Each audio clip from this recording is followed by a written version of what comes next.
ആകാശവാണി.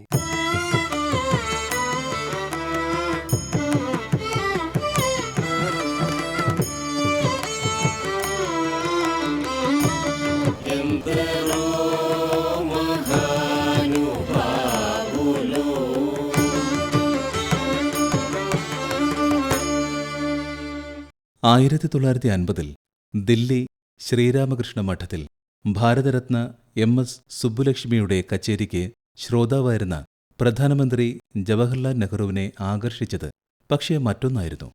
ആ കച്ചേരിയിലെ മൃദംഗം വായിച്ച കലാകാരനെ നെഹ്റു അടുത്തേക്ക് വിളിച്ച് കൈകൾ തൊട്ടുകൊണ്ട് പറഞ്ഞു, നമുക്കുള്ളത് ഒരുപോലെയുള്ള 10 വിരലുകളാണ്.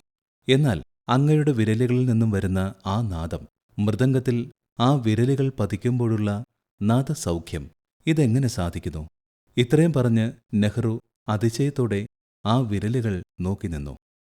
5 ദശാബ്ദക്കാലം തന്റെ നാദസൗഖ്യത്താൽ സംഗീതലോകത്തെ ആസ്വദിപ്പിച്ച കലാകാരൻ, മൃദംഗവാദനം കൊണ്ട് മാത്രമല്ല, സ്വഭാവ വൈശിഷ്ട്യം കൊണ്ടും അനവധി കലാകാരന്മാരെയും കലാകാരികളെയും തന്റെ മൃദംഗവാദനത്താൽ ഉന്നത ശ്രേണിയിലേക്ക് കൈപിടിച്ചുയർത്തിയ മഹാൻ, ഒരു കൊച്ചുകുഞ്ഞിനെപ്പോലെ മൃദംഗം എന്ന വാദ്യത്തെ പരിപാലിച്ചു പോന്ന മൃദംഗവിദ്വാൻ. ഇതൊക്കെയായിരുന്നു സംഗീതജ്ഞരുടെ പ്രിയങ്കരനായിരുന്ന, കേരളീയരുടെ ഒരുപക്ഷെ സ്വകാര്യ അഹങ്കാരമായി മാറിയ മൃദംഗവിദ്വാൻ പത്മശ്രീ മാവേലിക്കര കൃഷ്ണൻകുട്ടി നായർ.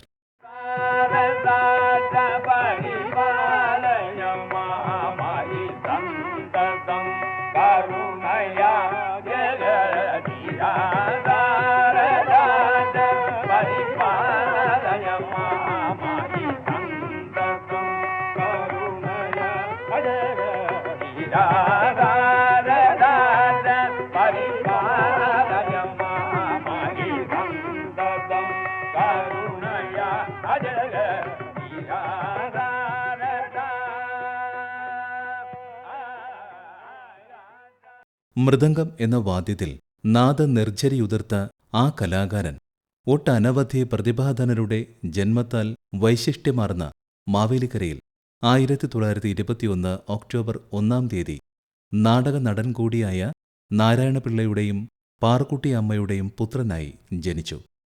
തൊട്ടടുത്തുള്ള ശ്രീകൃഷ്ണ ക്ഷേത്രത്തിൽ ദിവസേന നടന്നു വന്നിരുന്ന നാമസങ്കീർത്തനത്തിലെ സ്ഥിരം ശ്രോതാവായിരുന്ന ബാലനായ കൃഷ്ണന് പക്ഷേ അവിടെ വായിച്ചിരുന്ന ചെറിയ മൃദംഗം പോലുള്ള വാദ്യത്തിനോട് ആകർഷണം തോന്നി. 5 വയസ്സിൽ തന്നെ തന്റെ സഹോദരിമാരായ ഭഗവതി, കാവേരി എന്നിവരുടെ സംഗീത പരിപാടിക്ക് ഗഞ്ചിറ വായിച്ചായിരുന്നു സംഗീത ലോകത്തേക്കുള്ള ആരംഭം. മാവേലിക്കര കൊട്ടാരത്തിലെ ഉദ്യോഗസ്ഥനായിരുന്ന മുത്തച്ഛനോടൊപ്പം കൊട്ടാരത്തിൽ പോയിരുന്ന കൃഷ്ണന്റെ ശ്രദ്ധ മുഴുവൻ അവിടത്തെ ഉണ്ണികളുടെ മൃദംഗ അഭ്യാസനത്തിലായിരുന്നു. മാറിയിരുന്ന് കഥയിൽ താളം പിടിച്ചിരുന്ന കൊച്ചുകൃഷ്ണൻ ആശാനായ ആലപ്പുഴ വെങ്കപ്പൻ പിള്ളയുടെ ശ്രദ്ധയിൽപ്പെട്ടു. ആ കൊച്ചു ബാലന് മൃദംഗവിദ്വാനായ വെങ്കപ്പൻ പിള്ള മൃദംഗപാഠങ്ങൾ പകർന്നു നൽകി. തുടർന്ന് മറ്റൊരു മൃദംഗവിദ്വാനായ വെച്ചൂർ കൃഷ്ണയ്യരുടെയും ശിക്ഷണം കൃഷ്ണൻകുട്ടിക്ക് ലഭിച്ചു. ചെറിയ കച്ചേരികൾക്ക് വായിച്ചിരുന്ന കൃഷ്ണൻകുട്ടി 1934 13-ാം വയസ്സിൽ മൃദംഗത്തിൽ അരങ്ങേറ്റം നടത്തി. ദിവസേന 10 മണിക്കൂറോളം സാധകം ചെയ്ത് തന്റെ വിരലുകൾക്ക് നാദസിദ്ധി വരുത്തി തന്റെ ജീവാത്മാവും പരമാത്മാവും മൃദംഗമാണെന്ന് കരുതിയ കൃഷ്ണൻകുട്ടി 8-ാം ക്ലാസ്സിൽ തന്റെ വിദ്യാഭ്യാസം നിർത്തി പൂർണ്ണമായും വാദ്യകലയിലേക്ക് ശ്രദ്ധ തിരിച്ചു. ഒരിക്കൽ പ്രസിദ്ധ സംഗീതജ്ഞൻ നെല്ലായ് കൃഷ്ണമൂർത്തിയുടെ കച്ചേരിക്ക് മാവേലിക്കര ക്ഷേത്രത്തിൽ വായിക്കാനിരുന്ന വിദ്വാൻ SVS നാരായണന് അസൗകര്യമായതിനാൽ കൃഷ്ണൻകുട്ടി നായർ പകരക്കാരനായി വായിച്ച് ഏവരുടെയും ശ്രദ്ധ പിടിച്ചുപറ്റി. പിന്നീടങ്ങോട്ട് ആ യുവാവിന് മൃദംഗവാദനത്തിൽ തിരിഞ്ഞു നോക്കേണ്ടി വന്നിട്ടില്ലായിരുന്നു, അവസാനം വരെ.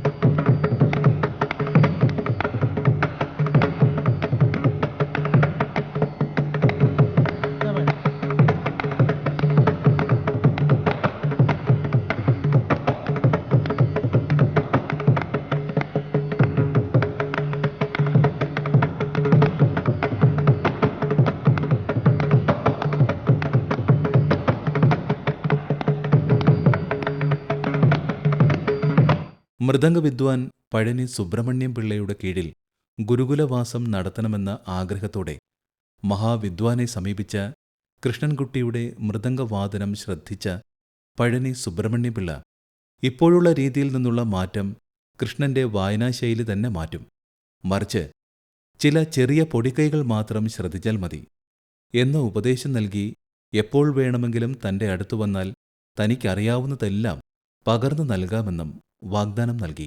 പഴനിയെ തന്റെ മാനസിക ഗുരുവായി വരിച്ച കൃഷ്ണൻകുട്ടി നായർ പലപ്പോഴും തന്റെ മാനസിക ഗുരുവിനെ സമീപിച്ച് മൃദംഗകലയിലെ പാഠങ്ങൾ ഗ്രഹിച്ചു പോന്നു. ഒട്ടനവധി മഹാസംഗീതജ്ഞരോടൊപ്പം കൃഷ്ണൻകുട്ടി നായരുടെ മൃദംഗവാദനം കലാലോകം കണ്ടു തുടങ്ങി.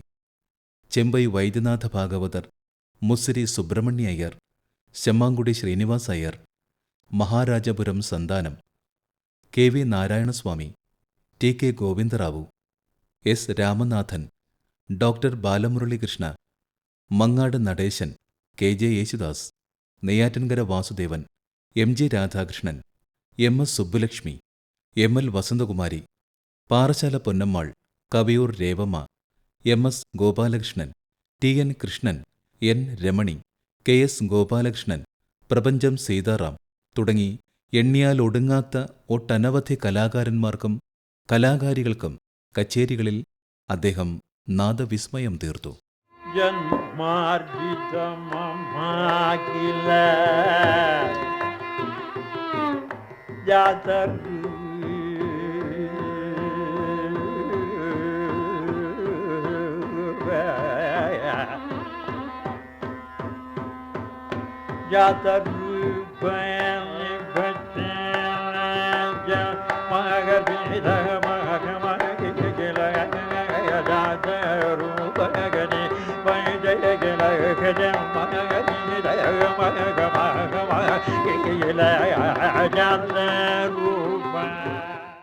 കൃഷ്ണൻകുട്ടി നായർ സദാ സുസ്മേരവദനായി വലിപ്പച്ചെറുപ്പമില്ലാതെ ഏവർക്കും വായിച്ച് പ്രിയപ്പെട്ട മൃദംഗ വിദ്വാനായി മാറിയത് ചുരുങ്ങിയ കാലം കൊണ്ടായിരുന്നു.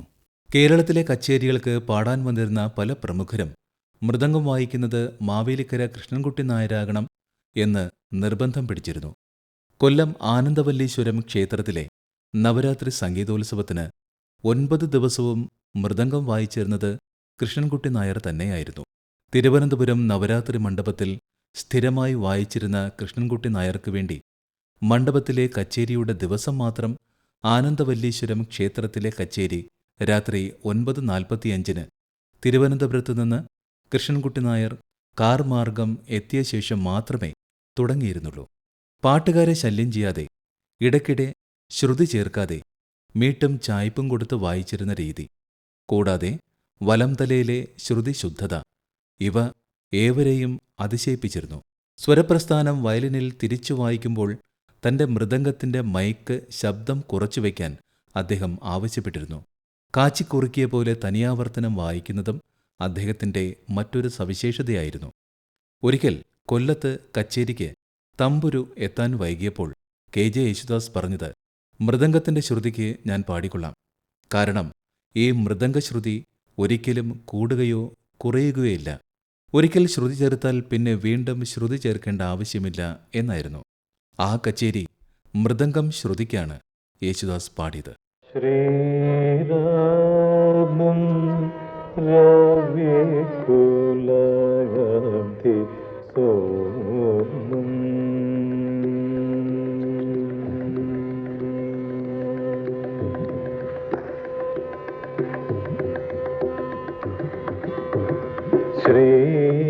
ശ്രീരാമം രവികുലഗന്ധി സോമം ശ്രുതകൽപഭൂരുതം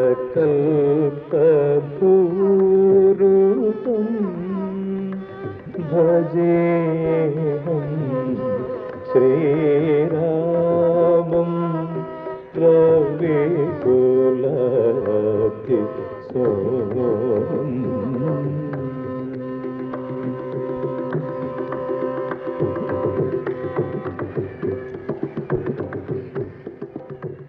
മലയാളികളുടെ സ്വകാര്യ അഹങ്കാരം മാത്രമായിരുന്നില്ല കൃഷ്ണൻകുട്ടി നായർ, മറിച്ച് പല പ്രമുഖ സംഗീതജ്ഞർക്കും മൃദംഗത്തിൽ അദ്ദേഹം അവിഭാജ്യ ഘടകമായി തന്നെ നിലകൊണ്ടു.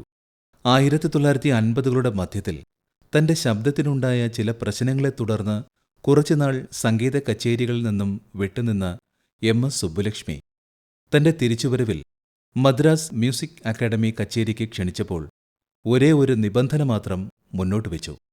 മാവേലിക്കര കൃഷ്ണൻകുട്ടി നായർ ആ കച്ചേരിക്ക് മൃദംഗം വായിക്കണം എന്ന് മാത്രം. അതിഗംഭീരമായ ആ കച്ചേരി ഇന്നും പല സംഗീത ആസ്വാദകരുടെയും സ്വകാര്യ ശേഖരത്തിലെ നിധിയാണ്. മൃദംഗം എന്ന വാദ്യത്തിന് ഒരു സ്ഥാനം നേടിയെടുക്കുന്നതിൽ വിജയിച്ച കലാകാരന്മാരിൽ ഒരാളായിരുന്നു കൃഷ്ണൻകുട്ടി നായർ. ഒരു വലിയ കലാകാരന്റെ തലക്കനം ഒട്ടും തന്നെ ഇല്ലാതെ MS സുബ്ബുലക്ഷ്മിക്കും ML വസന്തകുമാരിക്കും ശമ്മൻകുടിക്കും വായിച്ച അതേ കലാകാരൻ തന്നെ വി സാംബശിവന്റെ കഥാപ്രസംഗത്തിനും കടയ്ക്കാവൂർ നടനസംഘത്തിന്റെ നാടകത്തിനും മൃദംഗം വായിച്ചു. ഹാർമോണിയത്തിൽ കച്ചേരി നടത്തിയ കൊട്ടാരം ശങ്കുണ്ണി നായരുടെ കച്ചേരിക്കും കൃഷ്ണൻകുട്ടി നായർ വായിച്ചു. ആ മാന്ത്രിക വിരലുകൾക്ക് നാദസൗഖ്യം മാത്രമല്ല, മറിച്ച് ഏത് മൃദംഗത്തിനെയും ഒരു കൊച്ചുകുഞ്ഞിനെപ്പോലെ തന്റെ ചൊൽപ്പൊടിക്ക് കൊണ്ടുവരാനുള്ള അസാമാന്യ സിദ്ധിയും ഉണ്ടായിരുന്നു. ഒരിക്കൽ തൃശൂർ ആകാശവാണി നിലയത്തിൽ ഒരു റെക്കോർഡിങ്ങിന് പോയ കൃഷ്ണൻകുട്ടി നായർ അവിടത്തെ വാദ്യോപകരണ മുറിയിൽ വെച്ചിരുന്ന ഒരു മൃദംഗം ചൂണ്ടിക്കാട്ടിക്കൊണ്ട് ഇന്ന് ആ മൃദംഗം വായിക്കാം എന്ന് പറഞ്ഞപ്പോൾ അവിടെ ഉള്ളവരെല്ലാം സ്തബ്ധമായി. ഒരു മൃദംഗ വിദ്വാൻ തന്നെ പറഞ്ഞു, "സാർ, അത് ഉപയോഗിക്കാറില്ല. കാരണം സദാ ശ്രുതി ചേരാത്ത മൃദംഗമാണ്. അതിലാരും വായിക്കാറേയില്ല. എന്നാൽ ഇന്ന് അതൊന്ന് നോക്കിയിട്ട് തന്നെ കാര്യമെന്നായി കൃഷ്ണൻകുട്ടി നായർ. ആ വാദ്യമെടുത്ത് തുടച്ച് വൃത്തിയാക്കി അന്നത്തെ കച്ചേരിക്ക് ഒരു പ്രശ്നവും കൂടാതെ അദ്ദേഹം വായിച്ചു. ചേട്ടാ, ഇന്നുവരെ ഇങ്ങനെ ഒരു നാദം ഈ മൃദംഗത്തിൽ കേട്ടിട്ടില്ല എന്ന് പറഞ്ഞ നിലയ വിദ്വാനോട് കൃഷ്ണൻകുട്ടി നായർ പറഞ്ഞു, "എന്റെ വാദ്യം എന്നെ ചതിക്കില്ല, അതിലെനിക്ക് ഉറപ്പുണ്ട്."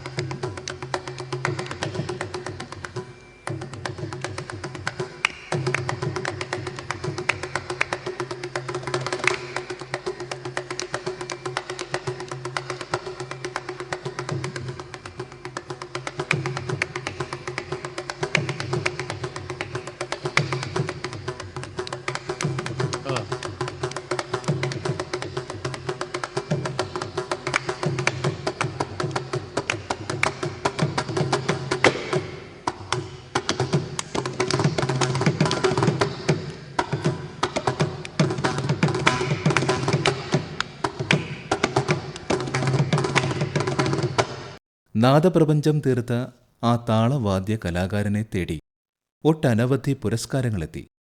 കേരള സംഗീത നാടക അക്കാദമി പുരസ്കാരം, ഫെലോഷിപ്പ്, കേരള ഫൈൻ ആർട്സ് സൊസൈറ്റിയുടെ ലയപ്രവീണ, തമിഴ് ഇശൈ സംഘത്തിന്റെ മൃദംഗ കലൈവള്ളൽ, നീലകണ്ഠ ശിവൻ പുരസ്കാരം, തിരുവിതാംകൂർ ദേവസ്വം ബോർഡിന്റെ കലാരത്നം എന്നിവ കൂടാതെ രാജ്യം പത്മശ്രീ നൽകിയും അദ്ദേഹത്തെ ആദരിച്ചു. തിരുവനന്തപുരം ശ്രീ സ്വാതി തിരുനാൾ സംഗീത അക്കാദമിയിൽ മൃദംഗം കോഴ്സ് ആരംഭിക്കാൻ മുൻകൈയെടുത്തതും മാവേലിക്കര കൃഷ്ണൻകുട്ടി നായരായിരുന്നു. പത്മശ്രീ പുരസ്കാരം ലഭിച്ച ശേഷം ഒരിക്കൽ ഒരു പ്രശസ്ത കലാകാരൻ ഇനി ഈ സ്ത്രീകൾക്ക് മൃദംഗം വായിക്കുന്നത് നിർത്തിക്കൂടെ എന്ന് ചോദിച്ചപ്പോൾ കൃഷ്ണൻകുട്ടി നായരുടെ ചിരിച്ചുകൊണ്ടുള്ള മറുപടി ഇതായിരുന്നു: "ഞാൻ സ്ത്രീകൾക്കല്ല, പാട്ടിനാണ് വായിക്കുന്നത്." യേശുദാസിനെ സ്വന്തം പുത്രനെപ്പോലെ സ്നേഹിച്ചിരുന്ന കൃഷ്ണൻകുട്ടി നായർ യേശുദാസുമായി പുത്രവാത്സല്യത്തോടെയുള്ള ബന്ധം പുലർത്തിയിരുന്നു. മാവേലിക്കര കൃഷ്ണകുട്ടിച്ചേട്ടൻ കുഞ്ഞെ എന്നുള്ള വിളി അദ്ദേഹത്തിൻ്റെ വിരൽ മൃദംഗത്തിൽ തൊടുമ്പോഴുണ്ടാകുന്ന ആ ശബ്ദ സൗന്ദര്യവും ഗുണവും ആ കുഞ്ഞെ എന്നുള്ള വിളിയിൽ ഇന്നും എൻ്റെ കാതിൽ അദ്ദേഹത്തിൻ്റെ മൃദംഗത്തിൻ്റെ ധ്വനി പോലെ തന്നെ ധ്വനിച്ചുകൊണ്ടിരിക്കുകയാണ്. കാരണം കുഞ്ഞെ ഇന്ന് തികച്ചു വിളിക്കാറില്ല. എന്തുകൊണ്ടാണെന്ന് വെച്ചാൽ അച്ഛനും അദ്ദേഹവുമായിട്ടുള്ള ബന്ധമായിരുന്നു ഇതിന് കാരണം. അച്ഛനും കൃഷ്ണകുട്ടിച്ചേട്ടനും ദക്ഷിണാമൃതസ്വാമി, അഭയദേവ് ഇവരൊക്കെയാണ് ഒറ്റക്കൂട്ടാണ്. എനിക്ക് ഉള്ള ബന്ധം ഇത് തന്നെയാണ്. അച്ഛൻ്റെ ഏറ്റവും വലിയ കൂട്ടുകാരൻ എന്ന് പറഞ്ഞു കഴിഞ്ഞാൽ പിന്നെ എനിക്ക് മറ്റൊന്നുമില്ലല്ലോ. അതുകൂടാതെ ഞാൻ ഗാനഭൂഷണം കഴിഞ്ഞ് വിദ്വാൻ കോഴ്സിന് ട്രിവാൻഡ്രത്ത് ചേരണം എന്നുള്ളത് അറിഞ്ഞപ്പോൾ അച്ഛനും ഞാനും കൂടി ആദ്യമായിട്ട് തിരുവനന്തപുരത്തേക്ക് പുറപ്പെടുകയും അവിടെ കൃഷ്ണൻകുട്ടി ചേട്ടൻ്റെ വീട്ടിലാണ് ആദ്യം ചെന്ന് സംസാരിച്ച് അത് കഴിഞ്ഞ് നേരെ അക്കാഡമിയിൽ കൊണ്ടേ ചേർത്തു. എൻ്റെ ഗാർഡിയൻ എന്നുള്ള നിലയ്ക്ക്, അതായത് എന്നെ അന്വേഷിക്കാനും എൻ്റെ കാര്യങ്ങൾ നോക്കാനും ഒക്കെ ആയിട്ട് ഏൽപ്പിച്ചത് കൃഷ്ണൻകുട്ടി ചേട്ടനെയാണ്. അന്ന് മുതലുള്ള ബന്ധമാണെന്നുള്ളത് ഓർത്തോണം. പിന്നെ അത് കഴിഞ്ഞ് ഒരുപാട് കാലം കച്ചേരികൾക്ക് പോവുകയും കച്ചേരികൾ വായിക്കുകയും അതുകൊണ്ടുള്ള സുഖം, ഏറ്റവും സന്തോഷത്തോടു കൂടി തന്നെ കൃഷ്ണൻകുട്ടി ചേട്ടൻ്റെ വായനയിൽ വേറൊരു ശ്രുതി വേണ്ട, ആ ശ്രുതി ചേർത്ത് കഴിഞ്ഞിട്ടുണ്ടെങ്കിൽ അവസാനം വരെ അത് ആ കൈയുടെ വിരലുകൾ ഇങ്ങനെ പോയിക്കൊണ്ടിരുന്നാൽ മതി. അത് തന്നെ തമ്പുരുവിന് തുല്യമാണ്. അത്രയ്ക്ക് ശുദ്ധമാണ് അദ്ദേഹത്തിൻ്റെ വായനയും അതേസമയം ആ മൃദംഗത്തിലുള്ള ശബ്ദം. सुनो सखी मेरी मन की दर्द, सुनो सखी मेरी मन की दर्द, सुनो सखी मेरी मन की दर्द, सुनो सखी मेरी मन की दर्द.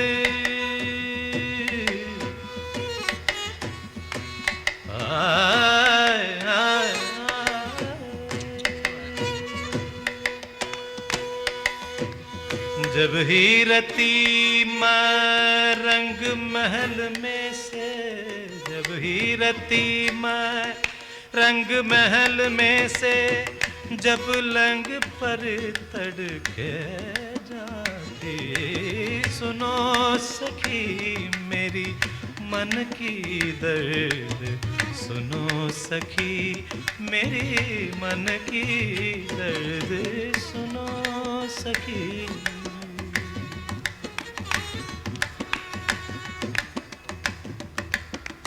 बेल छबेली दौना मरवा, बेल छबेली दौना मरवा, चंब गुलाब की हार बहाती. തന്റെ തിരക്കിട്ട കച്ചേരി ദിനങ്ങൾക്കിടയിലും അദ്ദേഹം തന്റെ അറിവ് അടുത്ത തലമുറയ്ക്ക് പകർന്നു നൽകാൻ ശ്രദ്ധിച്ചു. യശശരീരനായ മാവേലിക്കര എസ്.ആർ. രാജു, ചേർത്തല എ.കെ. രാമചന്ദ്രൻ, ഉടുപ്പി ശ്രീധർ, കൊച്ചുമക്കളായ മാവേലിക്കര രാജേഷ്, മാവേലിക്കര രാജീവ് എന്നിവർ ശിഷ്യരാണ്. മൺമറഞ്ഞ സംഗീതജ്ഞ പാറശാല ബി. പൊന്നമ്മാൾ മാവേലിക്കര കൃഷ്ണൻകുട്ടി നായരെക്കുറിച്ച്: മൃദംഗവിദ്വാൻ ശ്രീമാൻ മാവേലിക്കര കൃഷ്ണൻകുട്ടി നായർ, അദ്ദേഹം മൃദംഗ ചക്രവർത്തി എന്ന് പറയാം. സ്വഭാവത്തിൽ നല്ല മര്യാദയും വിനയവും, കച്ചേരിക്ക് വായിക്കുന്ന ആ വായനയുടെ അനുഭവം ഇപ്പോഴും മറക്കുന്നില്ല. അദ്ദേഹം കച്ചേരിക്ക് ഇരുന്നാൽ പാടാൻ മനോധർമ്മം തോന്നും. പാട്ടിനനുസരണമായിട്ട് അത് പുഷ്ടിപ്പെടുത്തി സുഖമായിട്ട് വളരെ കച്ചേരി ശോഭിക്കും. അദ്ദേഹം മൃദംഗം ഉണ്ടെങ്കിൽ കച്ചേരി നന്നാവും. അങ്ങനത്തെ അനുഭവമാണ് എനിക്കുള്ളത്. മൃദംഗവിദ്വാൻ ടി കെ മൂർത്തി: மாவேலிக்கரை கிருஷ்ணகுட்டி நாயரை முதல் பார்த்தீங்கன்னா நான் ஆலப்படையில் பார்த்தேன். வெங்கப்பா பிள்ளைன்னு ஒருத்தர், அவரோட சிஷ்யன் அவர். அங்கே இவர் வாய்ச்சார். அப்போ நான் வாய்ப்பு கேட்டேன். அதுக்கப்புறமா இவர் சுப்பிரமணிய பிள்ளை வீட்டில் இருந்தார். அப்போ பார்த்துருக்கேன். அவர்கிட்ட சிக்ஷை சொல்லிட்டு இருக்கார். இவர் மகா வித்வான். அவர் சுப்புலட்சுமிக்கு நிறைய விட்டார். சம்மூர் சீனிவாசனுக்கு நிறைய வாய்ச்சிருக்கார். மகா வித்வான்களுக்கெல்லாம் நிறைய வாய்ச்சவர். நல்ல புத்தாளி, ரொம்ப நன்னா வாசிப்பார். இன்னைக்கு அவரை பற்றி பேச முடியாத அளவுக்கு எனக்கு പണ്ടത്തെ വന്നത് പരമ സന്തോഷപ്പെടും. മൃദംഗവിദ്വാൻ ചേർത്തല എ.കെ. രാമചന്ദ്രൻ: എൻ്റെ അഭിമന്യ ഗുരുനാഥൻ യശശീലനായ പത്മശ്രീ മാവേലിക്കര കൃഷ്ണൻകുട്ടി സാറിനെ ഞാൻ ആദ്യമായി നേരിട്ട് പരിചയപ്പെടുന്നത് 1959 ആകാശവാണിയിൽ വെച്ചാണ്. അന്ന് അദ്ദേഹം ആകാശവാണിയിൽ സ്റ്റാഫ് ആർട്ടിസ്റ്റായിരുന്നു. അദ്ദേഹത്തിൻ്റെ മൃദംഗ വായനയിലെ മാധുര്യമാണ് എന്നെ ചെറുപ്പം മുതലേ ആകർഷിച്ചതും അദ്ദേഹത്തിൻ്റെ ശിഷ്യത്വം സ്വീകരിക്കണം എന്നുള്ള ആഗ്രഹം ഉണ്ടായതും. അതിനുവേണ്ടിയാണ് ഞാൻ തിരുവനന്തപുരത്ത് വന്നത്. ഏകദേശം 12 വർഷത്തോളം അദ്ദേഹത്തിൻ്റെ കീഴിൽ പഠിക്കുവാനുള്ള ഭാഗ്യം എനിക്ക് സിദ്ധിച്ചു. വേറൊരു വലിയ ഭാഗ്യം എൻ്റെ ജീവിതത്തിൽ ലഭിച്ചത്, ഞങ്ങൾ രണ്ടുപേരും ഒരുമിച്ച് ചിറയൻകീഴ് ശാർക്കര ദേവീക്ഷേത്ര സന്നിധിയിൽ സംഗീത വിദ്വാൻ ശ്രീ നെയ്യാറ്റിങ്കര വാസുവിൻ്റെ കച്ചേരിക്ക് മൃദംഗം വായിച്ചു എന്നുള്ളതാണ്. അദ്ദേഹത്തിൻ്റെ മൃദംഗ വായന പോലെ തന്നെ അദ്ദേഹത്തിൻ്റെ മനസ്സും വളരെ ശുദ്ധമാണ്. ഇടന്തലയും വലന്തലയും ആയുള്ള ആ ചേർച്ച ഒരിക്കലും മറക്കാനാകില്ല. പാട്ടുകാർക്ക് യാതൊരു ഇടഞ്ചലുമില്ലാതെ പാട്ടിനെ അങ്ങേയറ്റം സപ്പോർട്ട് ചെയ്യുന്ന ഒരു ശൈലിയാണ് അദ്ദേഹത്തിൻ്റേത്. ഇത്രയും ഗുരുത്വവും വിനയവുമുള്ള കലാകാരന്മാർ വളരെ ചുരുക്കമാണ്. ഘടം വിദ്വാൻ തിരുവനന്തപുരം വി കാർത്തികേയൻ. ചെറുപ്പത്തിൽ അദ്ദേഹത്തിൻ്റെ പേര് പലപ്പോഴും കേട്ടിട്ടുണ്ട്. എന്നാൽ നേരിൽ കാണുന്നത് ടി.കെ. രംഗാചാരി, തിരുവനന്തപുരം R.S. മണി എന്നിവരുടെ കച്ചേരിക്ക് വായിച്ചുകൊണ്ടിരിക്കുന്ന സമയത്താണ് അദ്ദേഹത്തിനെ ഞാൻ കാണുന്നത്. ഞാൻ ഘടം വായിച്ച് തുടങ്ങിയ കാലത്ത് തിരുവനന്തപുരത്ത് ത്യാഗരാജ ഉത്സവം, അതിനാണ് അദ്ദേഹത്തിൻ്റെ കൂടെ വായിക്കാനായിട്ടുള്ള ഒരു അവസരം എനിക്ക് ലഭിക്കുന്നത്. പിന്നെ ധാരാളം കച്ചേരിക്ക് അദ്ദേഹത്തിൻ്റെ കൂടെ വായിക്കാൻ സാധിച്ചിട്ടുണ്ട്. അദ്ദേഹത്തിൻ്റെ കൂടെ വെളിയിലും പോയി കച്ചേരി വായിച്ചിട്ടുണ്ട്. ആർക്കും ഇഷ്ടപ്പെടുന്ന ഒരു മനുഷ്യൻ, അദ്ദേഹത്തെ അറിയാത്തവരായി ആരുമില്ല ഈ സംഗീത ലോകത്ത്. മൃദംഗം വായന പോലെ തന്നെയാണ് അദ്ദേഹത്തിനെ എല്ലാവരും കാണുന്നത്. ശ്രീ മാവേലിക്കര കൃഷ്ണൻകുട്ടി നായർ മൃദംഗം എന്ന് പറഞ്ഞാൽ ഒരു സംഗീത വിദ്വാൻമാരും വേണ്ട എന്ന് പറയുകയില്ല കച്ചേരിക്ക്. യേശുദാസിൻ്റെ കൂടെ വയ്ക്കത്ത് ആദ്യമായി കച്ചേരി വായിക്കാനുള്ള ഒരു അവസരം ഉണ്ടാക്കി തന്നത് സാറാണ്. കൃഷ്ണൻകുട്ടി സാറിനെ പറ്റി പറയുകയാണെങ്കിൽ ഒരു ലാളിത്യം എന്നത് എല്ലാ കാര്യത്തിലും ഉണ്ട്, ഒരു പ്രധാന കാര്യമാണ്. വായനയിലായാലും എല്ലാ കാര്യത്തിലും അങ്ങനെയാണ്. പ്രഗത്ഭരായ മഹാവിദ്വാൻമാർ മുതൽ ചെറിയ കുട്ടികൾക്ക് വരെ അദ്ദേഹം പക്കമേളം വായിച്ചിട്ടുണ്ട്. ഞാൻ പല കാര്യങ്ങളും സാറിനെ കണ്ട് പഠിച്ചിട്ടുണ്ട്. അദ്ദേഹം ഒരു വലിയ മനുഷ്യൻ, മഹാനുഭാവൻ തന്നെ എന്നതിൽ സംശയമില്ല. കോടി കോടി പ്രണാമം. ഘടം വിദ്വാൻ തൃപ്പൂണിത്തുറ രാധാകൃഷ്ണൻ. എത്രയോ കച്ചേരികൾക്ക് 1973 മുതൽ 88 വരെയുള്ള കാലഘട്ടം അദ്ദേഹത്തിൻ്റെ കൂടെ ധാരാളം കച്ചേരിക്ക് വായിച്ച് അദ്ദേഹത്തിൻ്റെ കൂടെ ഇരുന്ന് അദ്ദേഹത്തെക്കുറിച്ച് ധാരാളം മനസ്സിലാക്കിയ ഒരു ആളാണ് ഞാൻ. അതായത് ഒരുപാട് കാര്യങ്ങൾ സാറിൻ്റെ അടുക്കൽ നിന്ന് നമ്മൾക്കെല്ലാം പഠിക്കേണ്ടതായിട്ടുണ്ട്. ഒരു കച്ചേരിക്ക് പോകുമ്പോൾ ടിക്കറ്റ് ബുക്ക് ചെയ്യുന്ന കാര്യം തൊട്ട് അതിൽ മൃദംഗം സൂക്ഷിക്കുന്ന കാര്യം തൊട്ട് അങ്ങനെ ഒരുപാട് കാര്യങ്ങൾ സാറിൻ്റെ അടുത്ത് നമ്മൾ മനസ്സിലാക്കാനുണ്ട്. പിന്നെ ആളുകളോട് ഇടപഴകുന്നത്, ആരുടെ അടുത്തായാലും സാർ ആ ഒരു വളരെ സന്തോഷമായിട്ട് സൗമ്യമായ രീതിയിലാണ് സാറിൻ്റെ പെരുമാറ്റം. അതുപോലെ തന്നെ കച്ചേരിക്ക് ഇരുന്നാൽ കാലപ്രമാണ ശുദ്ധത, കാലപ്രമാണത്തിൽ തുടങ്ങിയാൽ അങ്ങനെ തന്നെ നിൽക്കും. പാടുന്നവർക്ക് ഒരു ബുദ്ധിമുട്ടുണ്ടാവില്ല. അതുപോലെ തന്നെ മദ്രാസിൽ നിന്നൊക്കെ ആര് വന്നാലും കേരളത്തിൽ വരുമ്പോൾ കൃഷ്ണൻകുട്ടി സാറ് മതി, നാരായണസ്വാമി സാറ് മതി, അങ്ങനെ ഒരു കാലഘട്ടമായിരുന്നു ആ കാലത്ത്. ആൾ ഇന്ത്യ റേഡിയോയിൽ അദ്ദേഹം ഇരുന്ന കാലം ഏത് കച്ചേരി കഴിഞ്ഞാലും മോർണിംഗ് ഡ്യൂട്ടി ആണെങ്കിൽ പോലും കുളിച്ച് ആദ്യം റേഡിയോ സ്റ്റേഷനിൽ എത്തുന്ന സാറായിരിക്കും. തലേ ദിവസം കച്ചേരി 2 മണി 3 മണി വരെ എവിടെയെങ്കിലും പോയി വായിച്ചിരുന്നാൽ കൂടെ വന്ന് കുളിച്ച് നേരെ സ്റ്റേഷനിൽ വന്ന് ആ ഡ്യൂട്ടി ചെയ്യും. അത്ര കൃത്യനിഷ്ഠയുള്ളൊരു മഹാവിദ്വാനായിരുന്നു. എല്ലാവർക്കും മൃദംഗം വായിക്കുന്നവർക്കെല്ലാം ഒരു മാതൃകാ പുരുഷനായിരുന്നു സാറ്. ഘടം വിദ്വാൻ ഉടുപ്പി എസ്. ശ്രീധർ. എൻ്റെ മഹാഗുരുനാഥൻ പത്മശ്രീ മാവേലിക്കര കൃഷ്ണൻകുട്ടി നായരെ കുറിച്ച് പറഞ്ഞാൽ അദ്ദേഹത്തിൻ്റെ ശിഷ്യനായതിൽ അങ്ങേയറ്റം അഭിമാനിക്കുന്നു. അതെൻ്റെ ജീവിതത്തിലെ ഒരു വലിയ മഹാഭാഗ്യമായി കരുതുന്നു. ലോകമെമ്പാടും ഇഷ്ടപ്പെടുന്ന ഒരു മഹാകലാകാരൻ കൃഷ്ണൻകുട്ടി സാർ. മൃദംഗം എന്ന് വെച്ചാൽ എല്ലാവർക്കും അത് വളരെ സന്തോഷമാണ്. അദ്ദേഹത്തിൻ്റെ ആ കൈനാദം, സർവലഘു, ഇതെല്ലാം എല്ലാവർക്കും വളരെയധികം ഇഷ്ടപ്പെടുന്ന ഒരു കാര്യമാണ്. എനിക്ക് ഈ ഉടുപ്പി സ്ഥിതി എന്നുള്ള പേര് തന്നെ കൃഷ്ണൻകുട്ടി സാറാണ് ഇട്ട് തന്നത്. അതിനുശേഷം ധാരാളം കച്ചേരികൾ സാറിൻ്റെ കൂടെ ഉപപക്കം ഘടം വായിക്കാനുള്ള ഭാഗ്യം. അതും ഉപപക്കം വായിക്കാൻ സാറ് തന്നെയാണ് പ്രധാന കാര്യം. സാറിൻ്റെ കൂടെ പഠിച്ചുകൊണ്ടിരിക്കുമ്പോൾ സാർ ഒരിക്കൽ പറഞ്ഞു, അമ്പി കുറച്ച് ഘടവും കൂടെ പ്രാക്ടീസ് ചെയ്യും, അപ്പോൾ നമുക്ക് കച്ചേരിക്ക് പോകുമ്പം അമ്പിക്ക് ഘടവും വായിക്കാമല്ലോ. അങ്ങനെയാണ് ഞാൻ മൃദംഗത്തിൽ നിന്നും ഘടത്തിലോട്ട് ഷിഫ്റ്റ് ആവുന്നത്. പ്രധാനമായിട്ട് എനിക്ക് സാർ എൻ്റെ അടുത്ത് പറഞ്ഞ ഒരു കാര്യം, കല കൊണ്ട് നടക്കാൻ പഠിക്കണം. അദ്ദേഹം വായിക്കാത്ത കലാകാരന്മാർ ആരുമില്ല.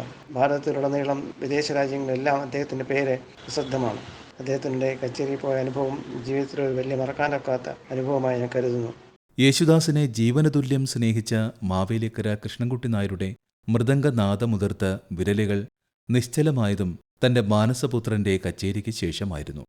1988 ജനുവരിയിൽ മധുരയിൽ യേശുദാസിന്റെ കച്ചേരിക്ക് ശേഷം രോഗം മൂർച്ഛിച്ചതിനെ തുടർന്ന് ജനുവരി 13 തന്റെ 67 വയസ്സിൽ ആ നാദയോഗി കാലയവനികയ്ക്കുള്ളിൽ മറഞ്ഞു.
ഹരിഹര സുതൻ അയ്യപ്പ ശരണം.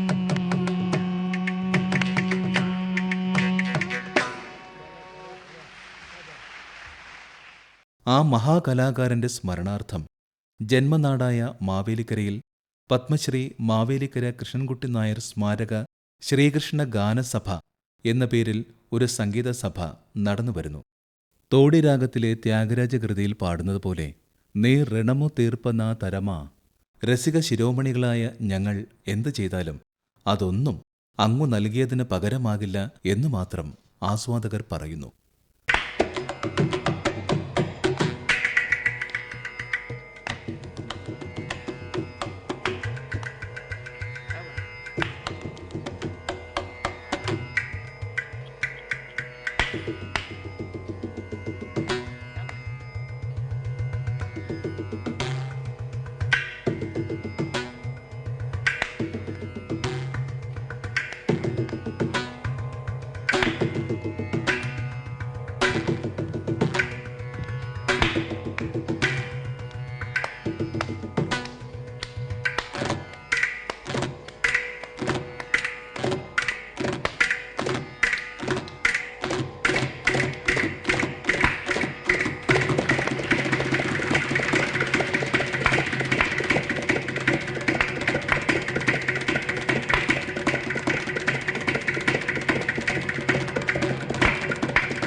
ఎందరో మహానుభావులు సమాപിക്കുന്നു. രചന ഹരിസുന്ദർ ജി. ആഖ്യാനം എൻ.ജെ. ജോഷിലാൽ. സംവിധാനം മാവേലിക്കര ആർ.വി. രാജേഷ്. സംവിധാന സഹായം ആര്യലക്ഷ്മി ആർ.